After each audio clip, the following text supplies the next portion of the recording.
Good Thursday morning to all of you today. So we're going to head right into lesson 5 today, which is called percent of change. Before we do that, a couple things. Number one, yesterday you took a quick check on lessons 1 and 3 in chapter 2 in Schoology. And so there is some of you that have not completed that yet, and there's also some of you that could definitely go back and rework those problems out for a better grade. So don't forget about that either. I did put that on the agenda for today. Now, knowing I've talked about there's a test, a part 1 test coming up on Tuesday next week, October 20th. Knowing that's coming up, understand again that it's on lessons 1, 3, and now this as well, lesson 5, percent of change. Those are going to be the 3 lessons that are going to show up on the test on Tuesday.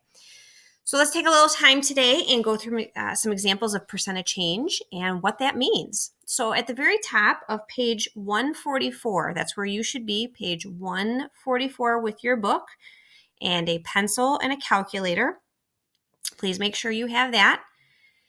And at the top there, it talks about what a percent of change is. So in words, it says a percent of change is a ratio that compares the change in quantity to the original amount. So you can have a percent of increase. You can also have what's called a percent of decrease. One of the first examples here on page 144 talks about gas prices, and this is a great example of either a percent of increase or decrease. We see this often with gas prices. So let's take a look at example 1 together. Now, a couple things before I start example 1 as well. Let's talk about how these are worked out and how you should set them up. So over in the left-hand side here in your work zone, we're going to write down a few things. First off, number 1, in order for us to determine that percent of change, we need to understand if it's a percent of increase or decrease first. So, determine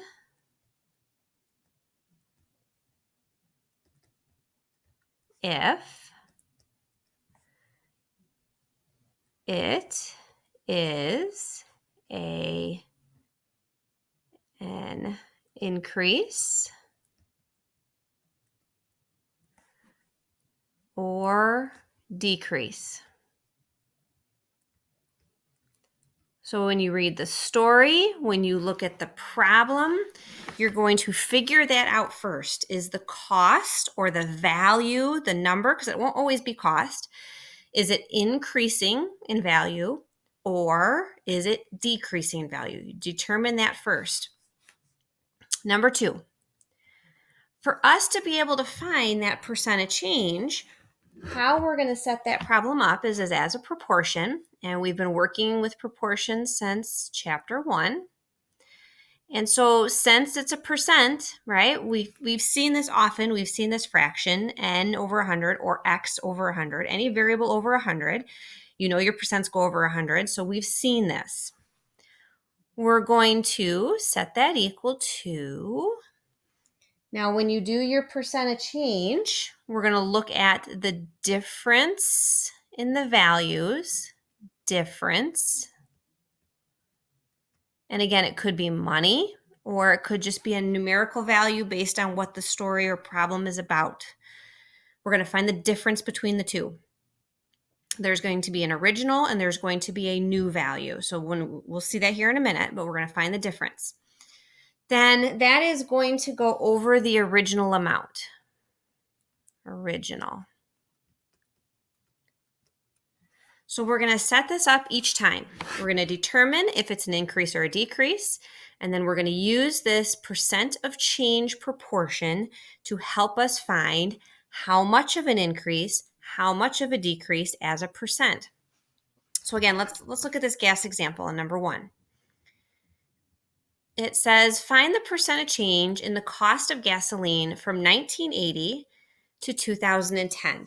And round to the nearest whole percent if necessary. So I want you to look at the picture over here. And based on the picture, You can see, let's say in around 1980, gas was $1.30. More recent, okay, 2010, gas has gone up to $2.95. Now again, that was 2010, right? So this is just one example of it going from $1.30 in 1980 to $2.95 in 2010. This is an increase.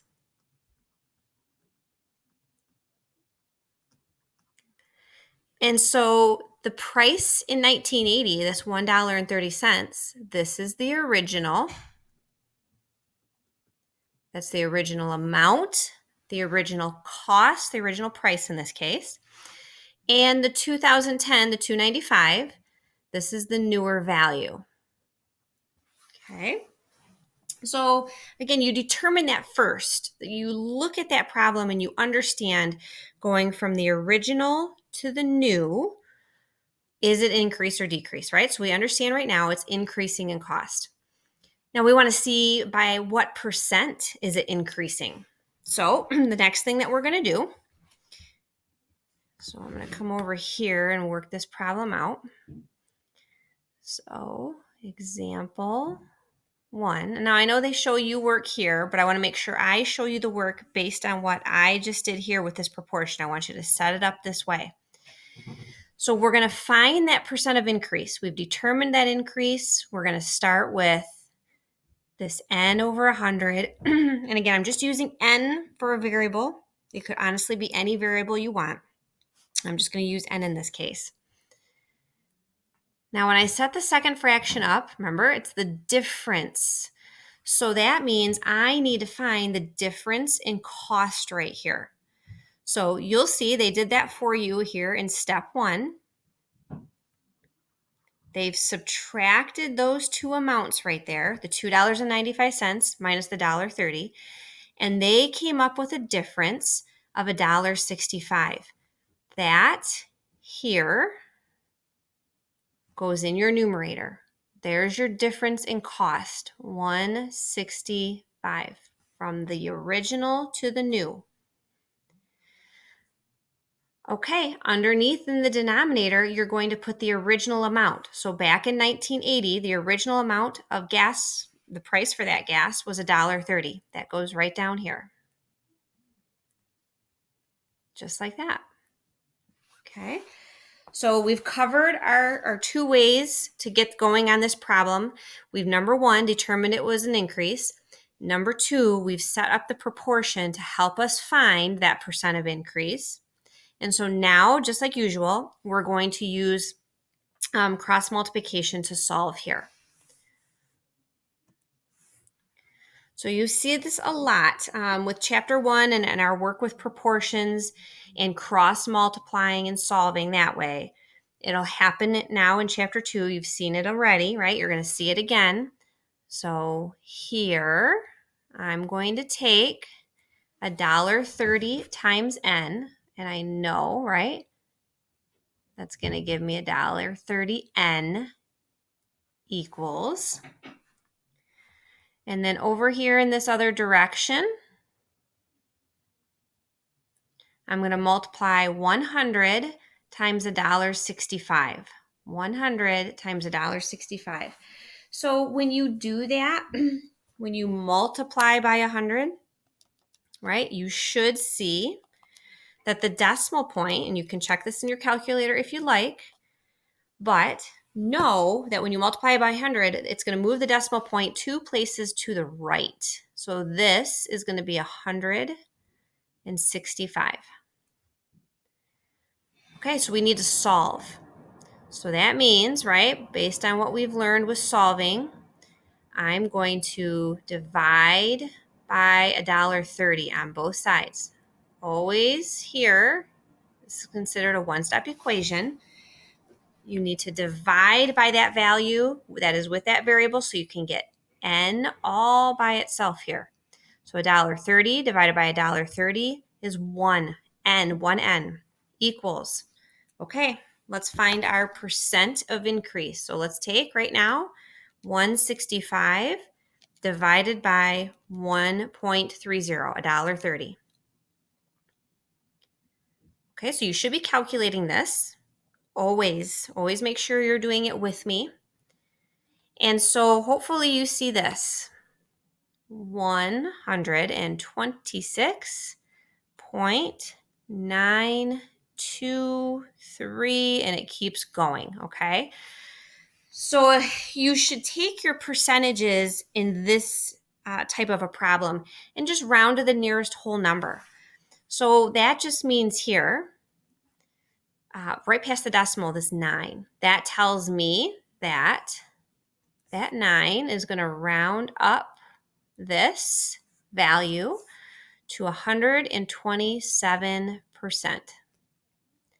So the price of gas increased from 1980 to 2010 by 127%. Okay, now they're not always going to be increases.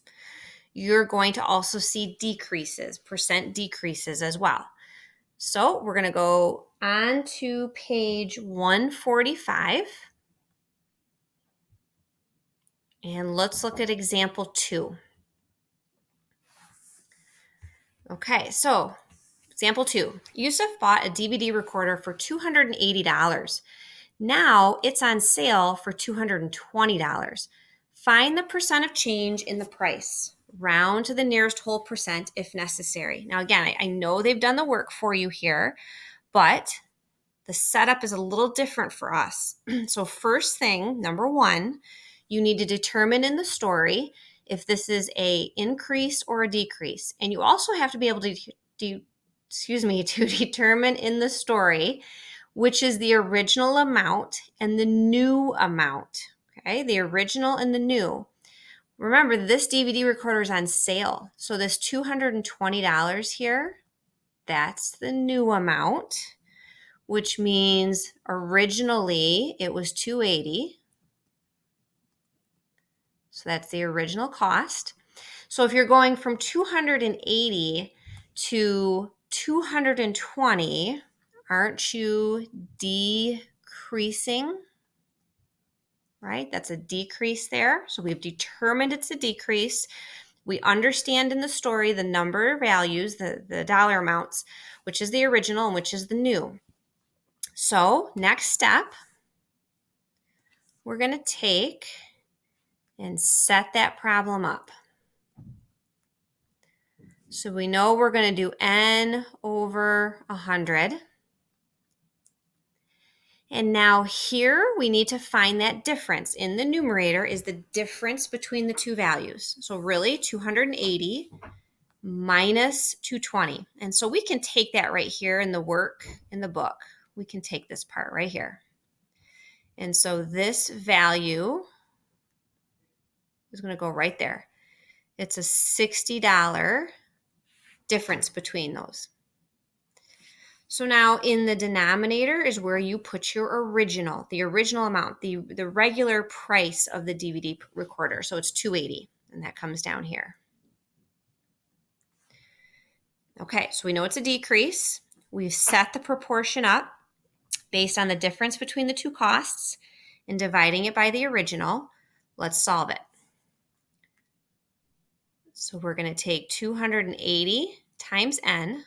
280n equals, over here, other direction, 100 times 60.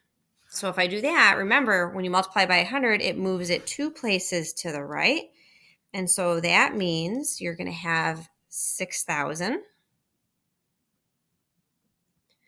And let's go ahead and solve. So let's solve for n. Let's divide by 280 on both sides. So n equals, and when you divide this out, 6,000 divided by 280, and I know you're doing this right now in your calculator, even though it shows you the answer already here, you're still checking your work with me right now. And you see this, it equals 21.428, and it keeps going. Nearest whole percent. which means I'm looking at this 4, and that 4 tells me what to do with the 1, and I don't need to round it up. So it's going to be a 21% decrease in cost. 21% decrease in cost. Okay, so we've seen an example of an increase and a decrease. The setup is the same in both as far as solving goes. It's just understanding if that percentage you're finding is actually an increase in the amount or a decrease in the amount. So let's try some of the got it's down here below. So letter A and letter B. Whoops. So let's start with letter A. And let's take a look at the problem. Find the percent of change from 10 yards to 13 yards. 10 yards to 13.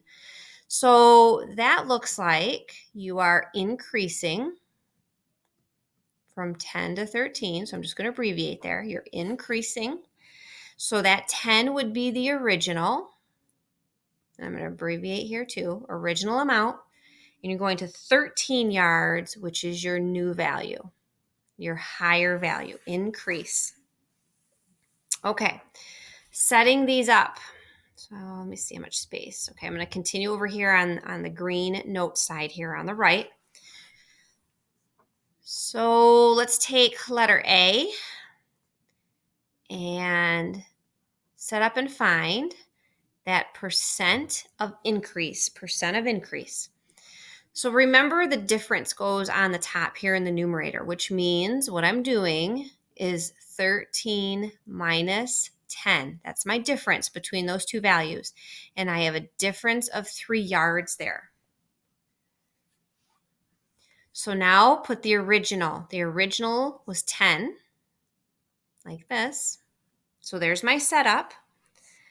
Now I'm going to take a look at solving. So on this one right here, I can right away see from this right fraction to the left, I'm going up by 10. This is getting 10 times bigger. Whoops. When I do that. So that means, again, from this right fraction to the left, this is also going to get 10 times bigger. 3 times 10, that value would be 30%. So you have a 30%, and right next to this answer, I'm going to put increase. And again, I'm just going to abbreviate there. You have a 30% increase in the amount of yards from 10 yards to 13 yards. Okay, let's try letter B. So the price of a radio was $20. It's on sale for $15. What is the percent of change in the price of the radio? So remember, we said the first thing is increase or decrease. So you're going from 20 to 15. And if you're doing this with your crew right now and you're working these out together, you should be saying out loud together from 20 to 15 is a decrease. So that's a decrease in cost. You're saving $5. The original price was 20. The sale price is 15. It's decreasing. So that means this 20 is the original amount, and the 15 is the new. So that's not always going to happen that way. When you look at the story right now with both A and B, the original was listed first and the new was listed second. That won't always happen that way. It's just happening to do that right now with these two examples. So be very aware and diligent on what you're reading and understanding, no matter where the numbers are placed in the story, which one's the original amount and which one's the new. So I'm going to set up letter B here also on the green note side. N over 100 equals And then let's take a look at the difference. So you're going from 20 to 15. So that means you're subtracting those two values. And I just said out loud a few minutes ago, that is a $5 difference in cost. And then you're going to put the original down, 20. So what's nice again in this problem, for us to find our percent of decrease, take a look. From the right fraction, the right ratio, going over to the left, it's going from 20 to 100. That is increasing by 5, getting 5 times bigger. If that's the case, then take a look up top. We're going to do the same thing. If the denominator is getting 5 times bigger, in the numerator, this is also getting 5 times bigger. So your percent of decrease, 5 times 5, is 25% decrease.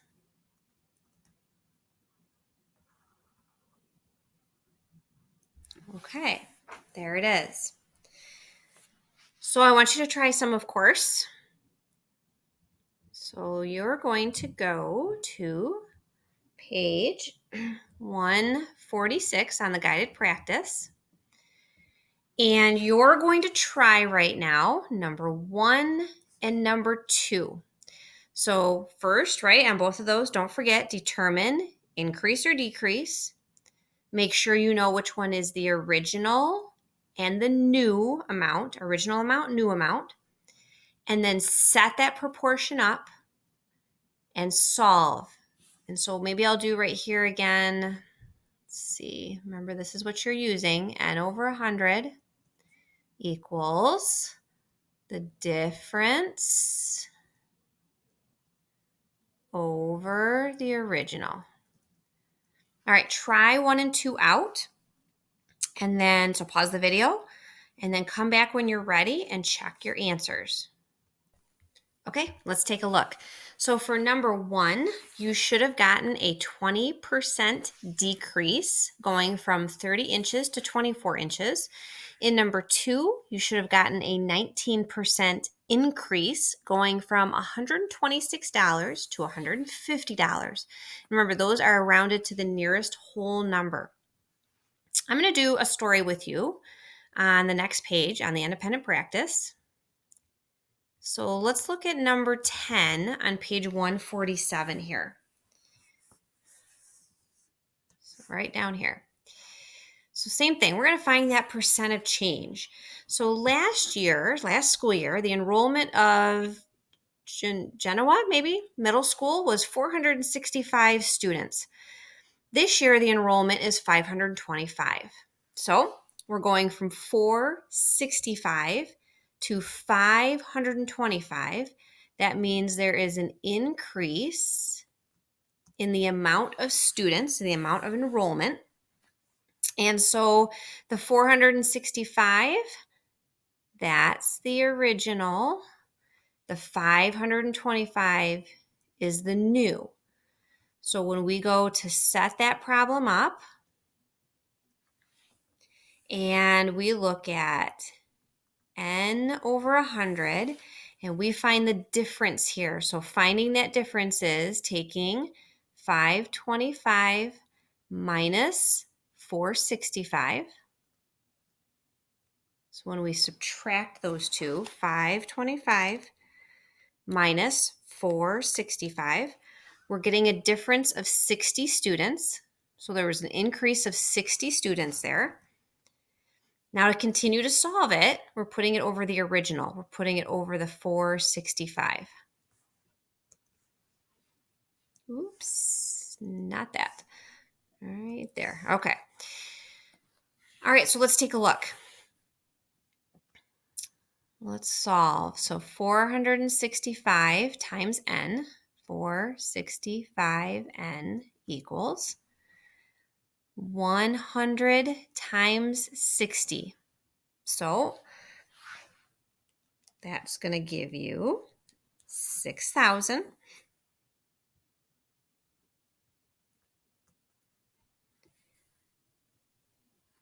And then from there, solve for n, right? Divide by 465. Oops, I did that backwards.